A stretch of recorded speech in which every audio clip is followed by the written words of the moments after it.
Саламатсыздарбы, урматтуу биздин каналдын катталуучулары. Бүгүн сиздерге пайдалуу кеңеш болобу деп, тажрыйба менен бөлүшөйүн деп чечтим. Бул жүзөлөрдү багып жаткан тууралуу видео тартканбыз. Эсиңиздерде болсо, буларга жылуулук алгачкы 10 күндө 30 градустан ашык жылуулук керек деп. Бүгүн таң эрте свет өчүп калды бизде, электр энергиясы жок. Андыктан бул лампа иштебей калды. Анан жүзөлөргө жылуулук керек. Эгерде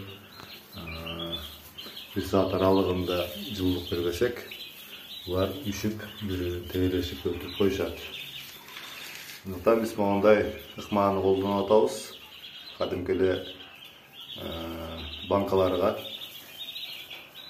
шише банкаларга ысык суулардан коюп, андан тышкары мондай желим бөтөлкөлөргө ысык суулардан коюп, монтип коюп койдук.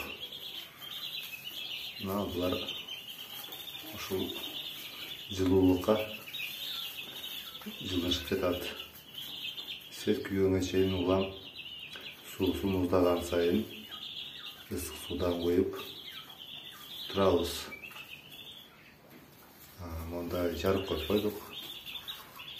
Суусуна да бирок жылуу суу кошуп койдук. Ушундай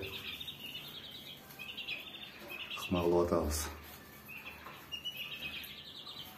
Эгерде мындай ыкма колдонбосок, анда бул жүзөлөрдү биз жоготуп алабыз. Андыктан үй шартында свет өчүп калган маалда буларга ушундай жылуулук, кошумча жылуулук бериңиздер сөзсүз. Кыскача ушундай.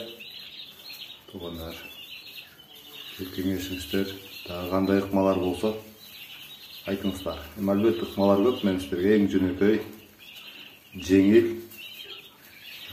ыкмасын айтып жатам. Кайрадан эфир аркылуу байланышканча сак саламатта болуңуздар.